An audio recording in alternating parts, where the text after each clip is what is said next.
obviously you didn't know that was going to happen, but Yeah, the week was long and hot and very trying.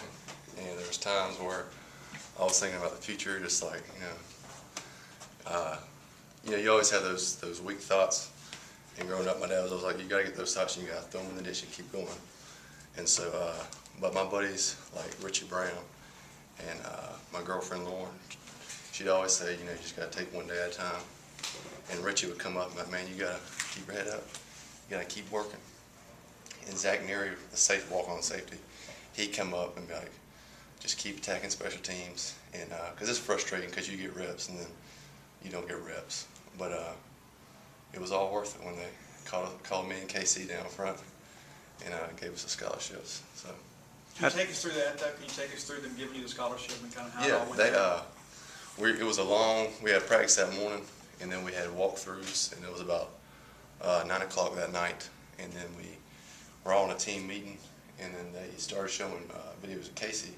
Now Casey has making plays all over defense. He was making a lot of picks and stuff, and I was just hanging by the skin of my teeth. But so they started showing videos of Casey and how he hustled and everything, and then they showed a video of me making a play and then doing some calls in line, hustling and stuff. And then he said, y'all two come down here. And when he said that, I was like, uh-oh, what's about to happen? And then he said, because of y'all's hard work and your commitment, and it got quiet, and then everyone jumped out of their seats and dogpiled and hooped and hollered, and we jumped around for a good 5 minutes. And then Richie was the guy that really helped me get through the camp, and he was my brother that I gave a big hug to and shed tears with, and it was an emotional moment, and I thank the Lord for it. What does it mean to you? It means a lot. Growing up, I always wanted to play football here at State, and being a walk-on is really tough because you just like swimming upstream, and you earn everything you get. And I guess what means the most is thinking about my dad was probably the first thing that came to my mind, because he passed away, and but before he died, he knew I was coming. He knew I had a walk-on spot, and I saw him fighting cancer, and he'd be over there on the side of the fence, slumped over, trying to stand up, but he'd be out there with me, and he'd be running me and stuff, and so I guess that image would stick in my head. And I got brothers that serve our country. I got 4 older brothers, and they all did a sacrifice in their life, putting their lives on hold to do that. And one of the brothers who was a walk-on here, he was paying for my education, and so to know that he didn't have to do that now was a big deal to us. And then my little brothers and sisters, because we're from here in town, and they took care of me, and get up early in the morning to come to workouts, and I have a sister cook me breakfast. Sometimes they pack me lunch, but now having that free meal plan and gas in the tank, I can come back between classes and say hey, and it means a lot. It's affected my whole family, and it's been very special just within the 2 days. So. What has things been like in your career here? I mean, obviously you started here as a quarterback, and yeah. Not a lot of quarterbacks make the transition to linebacker, Yeah. but you've done that. Just talk about that. Well, I guess for me, coming in not knowing a lot about the game because I didn't grow up playing it, coming in, Coach Johnson was patient with me. He knew where I came from, and he taught me the lingo. He taught me what the basics of A and C gap and field and boundary and stuff that are just common sense I didn't know. So he taught me that, and then after a year, I played scout team tight end because we needed one, because Fitz was doing the scout team quarterback. So I moved there, and then I asked Coach Mo if I could just move the tight end because I liked it better.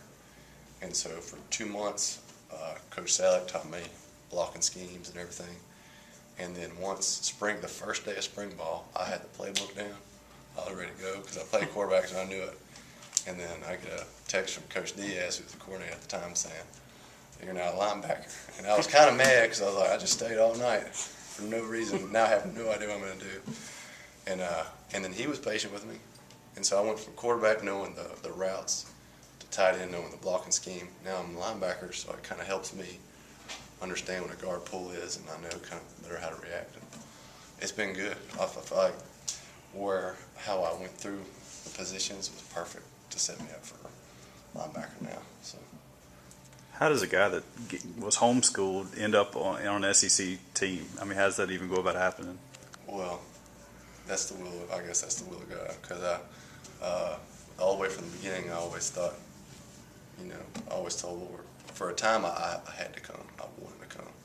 And then when I was about 18, I realized that Christ comes first. And it was a point where I thought, you know what, I don't have to play football. And after that, one door opened after another. And then before my dad died, I got his blessing. He said, I want you to play. So I came here. Now when I look back, it really is not that big of a deal. But I guess if you never played it is a big deal. But You never played organized football at all? I played 8-man flag football, which doesn't relate, so no. What kind of advice would you give to walk-ons that are in your situation?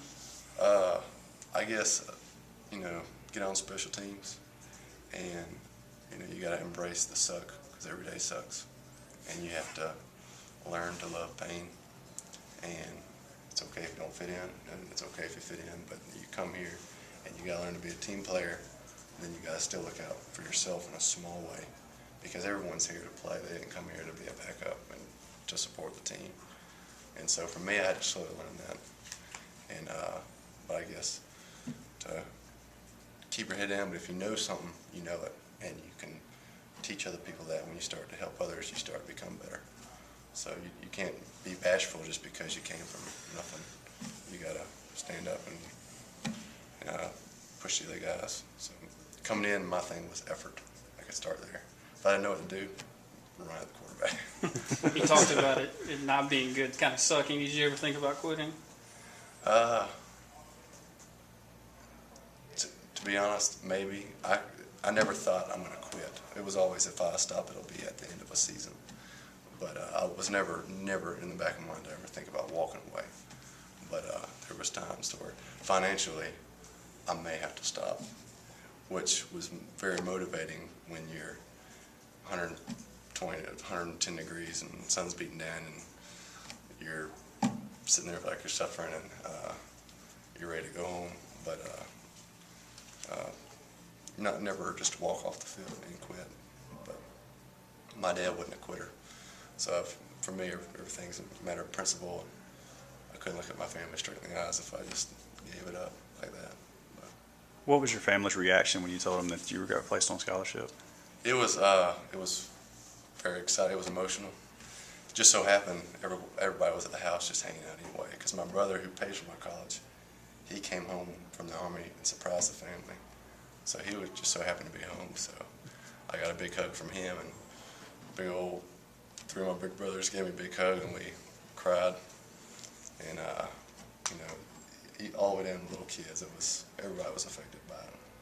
What's his name? Which one? The brother who was paying for your school? Jonathan Phillips, Where's he stationed right now? Fort Benning, Georgia. He's an Army Ranger. So You got a big family. How many people are exactly in your family? there's 9 boys and 4 girls. Same mom and daddy. So a lot of love between everybody.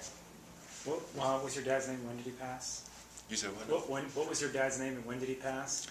Randy Phillips, and he passed away October 2nd, 2013.